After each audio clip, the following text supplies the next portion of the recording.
Hannah, I think we used this a week ago.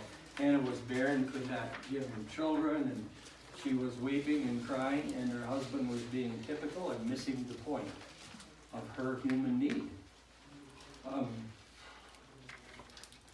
I will never, I will never understand a mother's heart.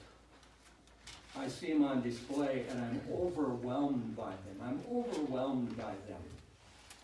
I'll not begin to understand it. I think I shared with you one of our granddaughters and husband went through a miscarriage a couple of weeks ago. Many of you have had that experience in life, and that girl's only about 24 years old, you know, and she's just raising her first one, who's only a year old, and the heartbreak was, and every woman is identifying with me right now, but I'm not fully catching it because I'm a guy, okay? The heartbreak. Well, she's weeping because no children. You understand the cultural background of no children here, that was disgraceful, stigma, all that stuff there, and that way. And her very understanding, open husband says to her, verse 8, 1 Samuel 1, chapter 8, Elkanah, her husband said to her, "Why are you weeping? And why are you not eating? Why are you sad?" You know, no understanding. No attempt to understand. And then he says the worst possible thing. Am I not more to you than 10 sons? You're not me. You know, wow, what's the problem there? What is the problem? How many men look at their wives sometimes and shake their head and say, "What is the problem?" The problem is you don't understand, and you're not taking the time to understand your wife, how she's built, how she ticks, how she communicates, how she thinks, how she longs to talk to you that way. And so he says, "Hey, you got me. You got no worries, woman. Here I am." Now this is indicative of another thing, men. Men are fixers. Men are fixers. I want to tell you that almost anything you would come to me and talk to me about, and please don't get me wrong, I hope this is not coming across pridefully or braggadociously, but if you come to talk to me about a problem, I bet in 10 minutes I could have something on paper that'll outline it. You should be doing this. I'm a fixer. Most guys are fixers. Most guys are fixers. Emerson Eggerichs, before he married his wife, they were in college, and she was really struggling with the Spanish class. So they were out for a Coke one night. I think they were in the library one night, and she just wanted to tell him about this problem. "I'm really struggling with this Spanish class. I don't know if I'm going to pass it or not." He said, "Well, let's work on that." He gets out a piece of paper, and he starts down here. "Now, we get 15 minutes to do this, and over here, conjugate the verbs, and then we've got to work on the vocabulary over here." And he is going on, and when he finished his plan, he looked up, and she wasn't even there. She was over talking to her girlfriend at the next table. He says, "I thought you wanted me to help you with this." She said, "No, I just wanted to tell you about it." You got it? Do I have to explain that to you? No, I just wanted to tell you about it. But he fixed it. He fixed it. I had an occasion in my life. What time is it there, timekeeper? 9:44. Oh boy. Okay. I had an occasion in my life where, and actually I was at Frontier. When I was at Frontier, we had a new member on the teaching faculty, and wasn't a perfect fit. Wasn't a perfect fit. Had 2 children, and one of the children in high school boy was a problem. Problems with the law and all kinds of other things. Well, living in LaGrange, being on Frontier staff, that's not a, you know, just to live in Goshen County and have a problem, everybody knows, right? Those of you who have lived in Goshen County, etc. And so I was about his closest friend, but as a friend, I would tell him, "You know, you got to do something about that sun that's going to blow up in your face." And we talk about it and everything else. And one day he came in and he said, "Larry, guy's in jail." I'll be quiet. Guys, that was his son. "Guy's in jail." I said, "Obi, I've been telling you." And he looked at me. He said, "Larry, I don't need a lecture. I need a friend." That was terrible. And I was probably the closest friend he had to agree. And this is us, guys. We got a solution for everything. You gotta get that kid under control, you know. He's gonna give Frontier a bad name. Oh, Jesus too, but you know, that way, you know, man, we are fixers. We're fixers. Here's a wild cat out.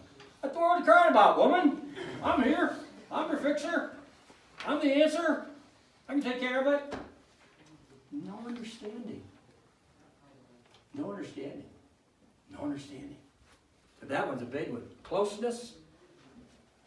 Closeness. Openness. Understanding. A woman builds rapport by talking. A woman builds rapport by talking. Did you ever walk to coffee with a girlfriend there? Did you talk? Did you talk a lot? Did you talk face to face? Did you talk eyeball to eyeball? Weren't you glad your husband wasn't there? Absolutely. A woman builds rapport. She's just an integrated personality that she brings everything in. And we're over here saying, what are you crying for, woman? You got me. You got me. Understanding is huge, guys. It's huge. Now, let me ask you a question. If talking, communication, all these things, that takes what? Time. Time, yeah, and practice. Yeah, you're right. Time. Now, we don't live in the simplistic 1900s anymore. We just live at a pace that is blistering, blistering pace, which we will talk about in parenting class. And I'll be a little bit negative about it, okay? Warn you now if you don't want to come. I'm a little bit negative about the pace that young families live at. But that's for next year, okay? But you have to make concerted effort to make time. You say, wow, man, I got to get kids to practice. Kids got a game. Got to go. Oh, so that's more important than your wife? Well, man, I'm a want to helper. We'll talk about this problem when I get home. I got to be a want to helper. So now, don't get me wrong and don't get me in trouble with the want to people, but you got a problem in your marriage and you're going to tell me that 1 week at Awana is more important? And I'm old school and I'm going to say, no, it's not. No, it's not. You're going to have to find time, build time, make time. And not anything, excuse me, let me back off on that. Many things that you'll come up with as excuses, you better examine, because what you're saying is those are more important than my relationship with my wife or my husband. Think about it. Even your children. I'm jumping ahead a lot today, aren't I? Even your children. Your children are not your priority. Oh, I am triple up to my eyeballs now. Your husband and your wife are your priority. Your children have a priority, and they have a high priority. They are not. That's one of the troubles. And now get off my soapbox a minute.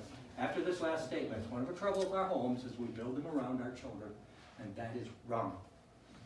Come next semester and find out what the idiot up front says about that. Okay. Closeness, openness, understanding. Let's go to a peacemaker. Let's go to a peacemaker. If you live with a man and you live with a woman, tension is inevitable. One of these days, Katrina and Chris will find that out. If you live together as long as all the rest of us have, you'll have finally your first little occasion. Have you had an occasion yet? Oh my word. They're sitting there going, no. I guess you're the ones who get picked on today. Kim's here. You live with someone long enough, I know where I can get some back in this. If you live with someone long enough, there'll be some tension. Cheyenne? Correct. Correct. When you get home, you can explain it to him. But, you know, you live together 24/7. There'll be times of tension. There'll be times of conflict. Those produce risk factors, okay? That way. Look at my notes, man, so I get something I wanted to get in here. Yeah, when there's tension, there's a little disconnected relationship. Set your child down for whatever you do for discipline and consequences, set them down, etc. There's a little disconnect on relationship. I don't like you anymore. Now how do you like me? Oh, you didn't see that now. You didn't see that. I didn't say that. It wasn't here. There's a disconnect. Tension makes a disconnect. But there is conflict, right? Conflict will come in marriage. Will somebody say, yeah, that's right? Yeah, that's right. Thank you, John. Appreciate that. Go back to an old saying. Conflict is inevitable. Combat is... Nobody knows that one? What does that mean, Tyler? I don't... She said it. I was guessing. What did you say? A choice? Pretty close. Pretty close. Optional. The old saying says, conflict is inevitable. Combat is optional. Combat is optional. Now, ladies do not like conflict, and they like even less combat. Okay? You don't like conflict? They combat. Why? They are peacemakers. They are peacemakers. This is back to the mother's heart. A mother likes peace in the home, even if it's controlled chaos at times, right? But a level of peace has to be there that way. Guy said, and here's the most, guy said, oh man, that trouble with my wife, she is so historical. The guy said, what? He said, she is so historical. He said, don't you mean hysterical? I said, no, I mean historical. He said, what are you talking about? She said, never forgets anything I do wrong. And that is the truth. Remember the broad brush. The ladies got everything as a total picture over here. And guys just have little things along the road, and they button them up like that, and they just say, I'll just drop it. Women want peace, and he wants to drop it. Now, unresolved conflict, to drop it, does not work. Does not, never has, never will work. You can't say drop it. You can't say drop it that way. So the woman is the peacemaker. She is like a computer. I'm really on Ford soil now. She is like a computer where you forgot to close some files. Does that make sense? You know how you add this file, and you open this file, and something will happen, you get out of there, so you just hit and you slide all the way back, but all those files are still open. And that's the way it is with your marriage. The files are always open. And I'm over here in my old-fashioned post office with the little teeny 4x4 square box, stuffing it in there, closing it. Drop it. We're done. Let's move on. Tomorrow's another day. Not for her. Not for her. She's got it all together, and it's unresolved, and she is a peacemaker. Now, guys, in so much of this, we fear somehow losing our masculinity in all this. If God expects us to do it, how are we going to lose our masculinity? That's not going to happen. You're going to become more of a man because you're going to become a godly man. And a godly man is the only one God wants. It's the only one He describes in His Word. You'll become the godly man if you do it God's way that way. Proverbs, let me just quote these because I think maybe you've heard them. Proverbs 15:1 says, a soft answer turns away wrath. How you respond. How you respond, guys. And so many men just respond sarcastically, angrily, hurtfully, etc. There was an occasion this week that, terrible not to have her here today, because I said, I'm going to tell the whole class. It's like, you do. There was a moment of tension. And I usually don't get that right with my mouth and everything. And for the first time, I think in history probably, I shut up because it was my fault. I was wrong, 100%. And I said, I know, I was wrong, and I am sorry. Do you know, guys, that women want you to say the words, I am sorry?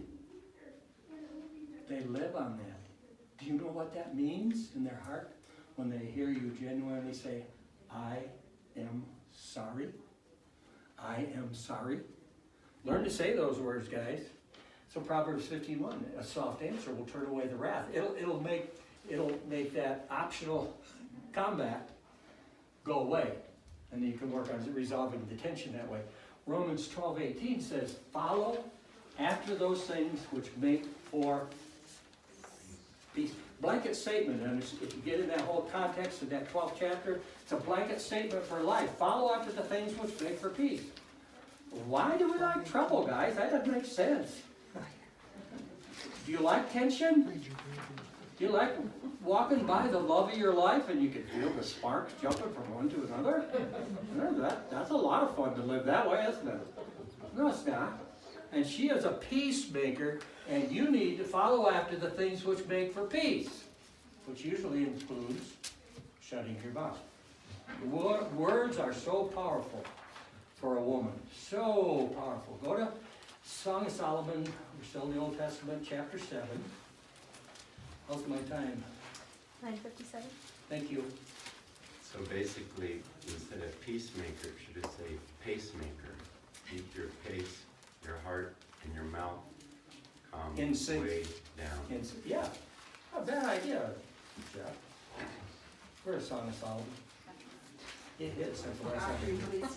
I told you last week I'm in a new Bible and I can't find anything I want. There you are, Song of Solomon, chapter 7. Chapter 7.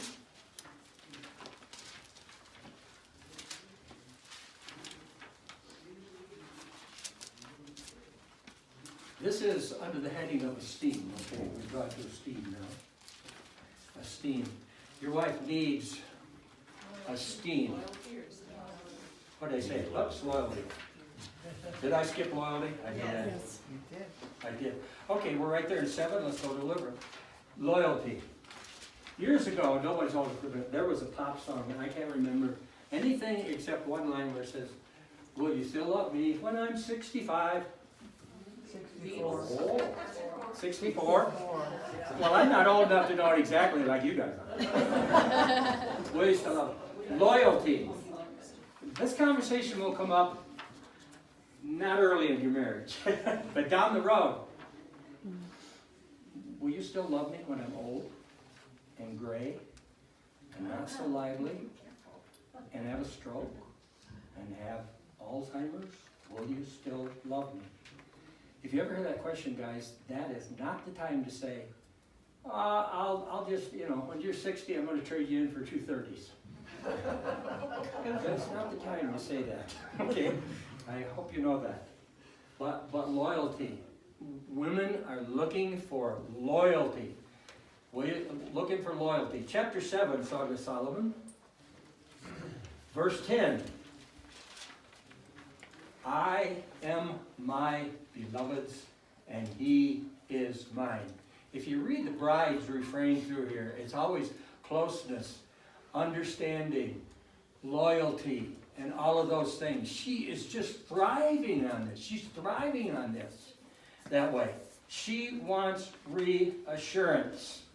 She is energized by your reassurance constantly that you are loyal to her and going to stay that way. Believe me, at our age, Beverly and I have talked about what if one of us has a stroke which really incapacitates? What will we do? And we've talked about that. We've talked about that openly because at our age, that's a possibility. You know that. And sometimes at your age, it happens too.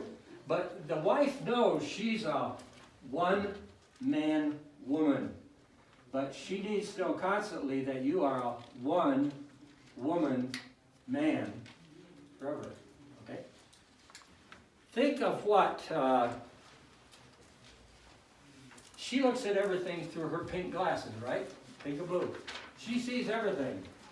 I'll be careful with this and might bring back up a little bit. A woman lives in a world that can be characterized by these 2 words. Swimsuit issue. Oh, y'all know Sports Illustrated. Yeah. My son learned to read when he was 4 years old because he wanted Sports Illustrated. He grew up with his dad in the locker room. That's all he knew was sports. And he learned to read because he wanted to read that magazine. And in the spring one day, we were all gone to school and everything else. Bev always got the mail. We went home, and it was the day Sports Illustrated was going to be there. And we said, hey, Bev, where's the Sports Illustrated? Oh, she said, I'll get it for you. When she got it, it was about half its weight of normal. And you could tell something had been torn out of it. That was the beginning of the pattern in our home for the swimsuit issue of Sports Illustrated. It always went through Beverly's hands first. And Mike and I had to sneak down to the drugstore to get our, no. Think about this, guys. Our wives live in a swimsuit issue world. I could update that a little bit, and I could say they live in a Victoria's Secrets world. That's what they got. This is what our wives are in their thinking. I may have looked like that once. I never will again. And I know, and I'm putting this on a good, healthy place. I know he likes that stuff. He better if he's normal, I know, that's attractive to him. How in the world can I keep him loyal? How can I keep, he is distracted. I have a friend who's not an evangelist, but a revivalist, holds meetings in churches for Christians, rejuvenate Christians. Has a large family, and when he's got at least 3 or 4 daughters, when they go through the mall, 2 girls will get on this side, 2 on this side, they walk down the mall, and they'll say, eyes left, Dad. What store's over there? Victoria's Secret. Never mind. She's not here, and I will get in trouble, because you guys will talk. You'll get out face to face with my wife, and you'll... But Beverly and I walked by Victoria's Secrets also. And I say, did I buy you that? It ain't pretty, put it that way. It ain't pretty. It ain't pretty. But this is a distraction. Men are visually oriented when it comes to the physical. That's all there is, they are. And this is a battle he fights all his life. We'll speak a little more next week. Go to Proverbs chapter 5. She is looking for loyalty. Proverbs chapter 5. Loyalty.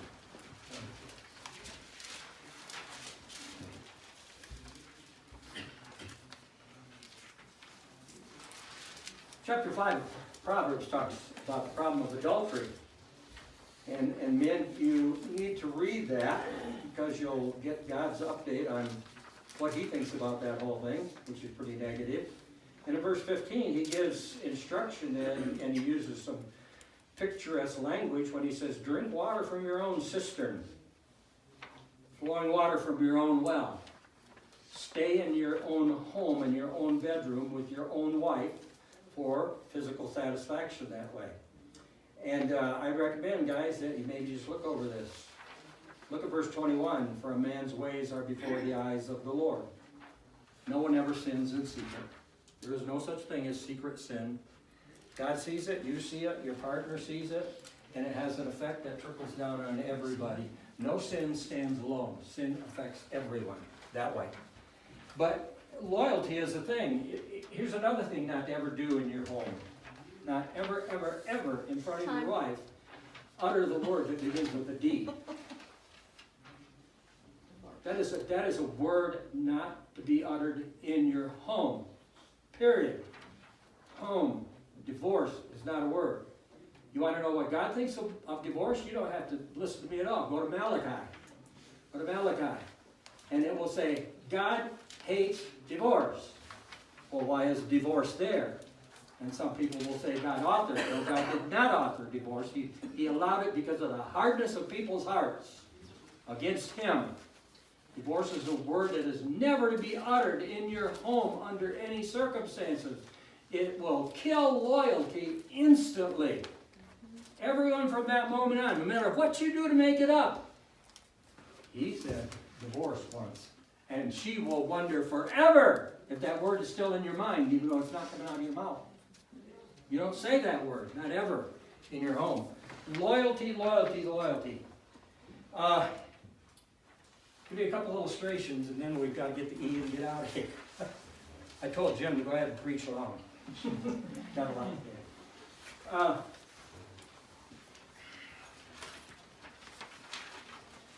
A well-known oncologist will, in a conversation, said that people who get in long-term. Now, one thing we have going here is Christianity, which does change our perspective on this kind of story. You understand that? I don't think you're like this. But by and large in our culture, that if a guy gets cancer, the woman will invariably always stand by him. If it's a man, if it's a woman who gets the culture, the man will not always stand. He may stay, but he won't stand with her. He may distance. I had a nephew that battled MS for 32 years. Big farmer in Michigan, about 3,500 acres of corn and soybeans. When he was 30, they discovered he had MS. And he died a year and a half ago at about 64 from all the complications. And he had it bad. You know, he ended up body 100% nothing. In a chair and moving him with slings. Nothing wrong with his head. He ran the farm from a desk. Do you know what the divorce rate is in MS? 80%. Divorce rate in MS is 80%. 80%. His wife was a saint. I've never seen such a demonstration of loyalty and caring as she put on in those years.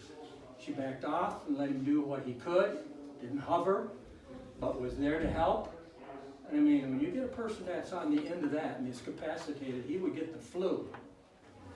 This is now a very nice illustration. You get the flu, and you know, all you can do when you get on flu is spread out heavy plastic on the floor and lay him on it. It's the only way you can take care of him, because you know what the flu does to you.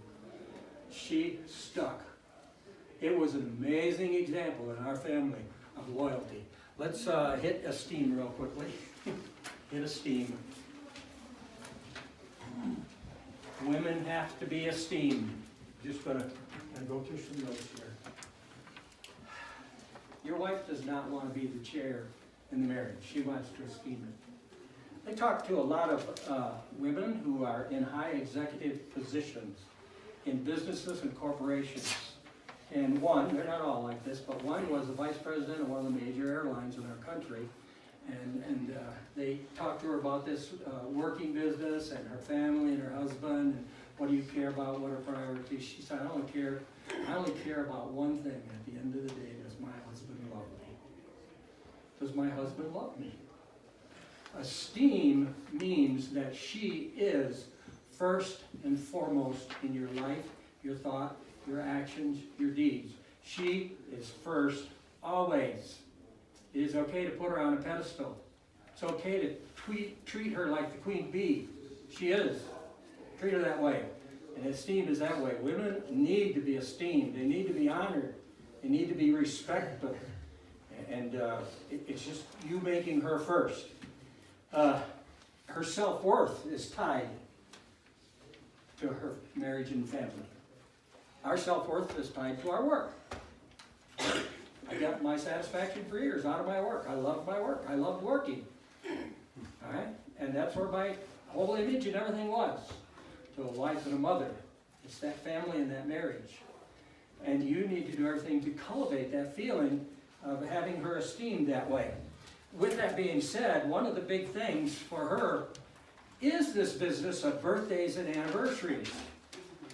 Dates are really important to wife. Why are birth dates so important to your wife? Well, if you're expecting and the ladies get together, all they talk about is time and dates. When are you due? How old is your baby? Da, da, da, da, da. It's always birth because they have the baby. And specific dates are really important. Now, I do know all birthdays of my 5 kids. And most days I know their names. But beyond that, I'm not so good on birthdays. Beverly knows them all. And everybody from all over the country calls Beverly and says, hey, can you tell me when Chelsea's birthday is? I know she's got one sometime around this time of the year. Oh yeah, that's November 11th, she'll say. Oh, really? Dates are big. Therefore, guys, do not forget the birthday. Do not forget the anniversary. You could be real smart like I was and get married on Valentine's Day. Got one, except that Beverly picked the date. She probably knew something, didn't she, girl? And so dates are really big. Let me just say a couple other things. Any of you ever read a book, and I haven't read the book, but I've heard the story called, it's a Promise Kept by Robert McQuilkin. I would think, yeah, that you probably do. Robert McQuilkin. He was president of Columbia Bible College for 22 years. Been married about 46, and his wife developed Alzheimer's.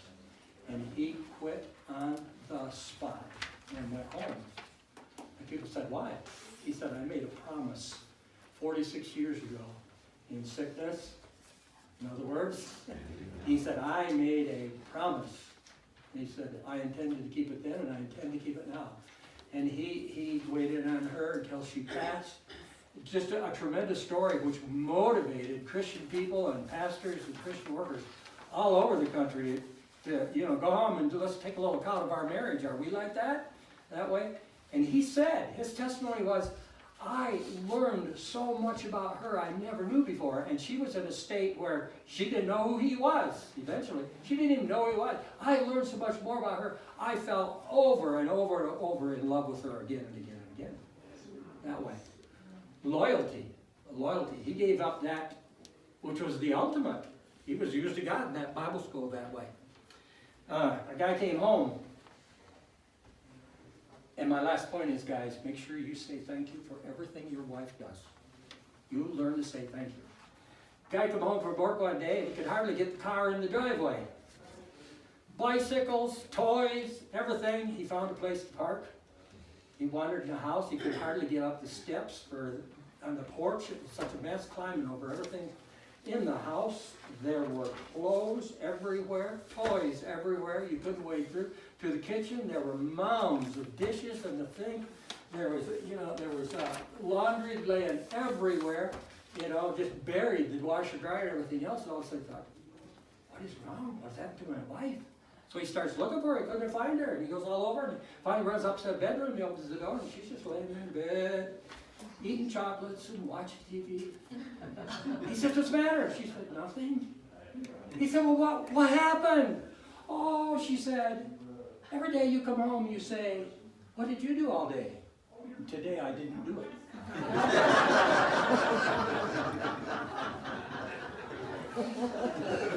Say thank you. Say thank you for everything she does. Someday, 15 years from now, think about saying thank you. Say thank you for everything she does. Say thank you, say thank you, say thank you, say thank you, say thank you, say thank you, say thank you. Bob in the back row there got you. Both of them. He has a mom. He can do it for her mom. He's got a good mom. Oh, yeah. Don't look at me in that tone of voice now. That's right. That's right. You can thank his mom. Yes. Children should thank their parents. You got that? Yes. Got it? Yes. Right. Oh, I'm sorry I have to hurry. Honestly, each one of those topics is a 1 week lesson. Remind me never to do this again. I'm not going to do this again. But next week, the word is, the acrostic is chair. A chair's S. See, I almost forgot the S word. That's all you wanted. And we'll do that one next week, and then we'll be done. I love you guys. I appreciate you putting up with me. Lord bless you, and have a great day. Don't fall on the ice. Yeah, really. Steve Grace, thank you for coming.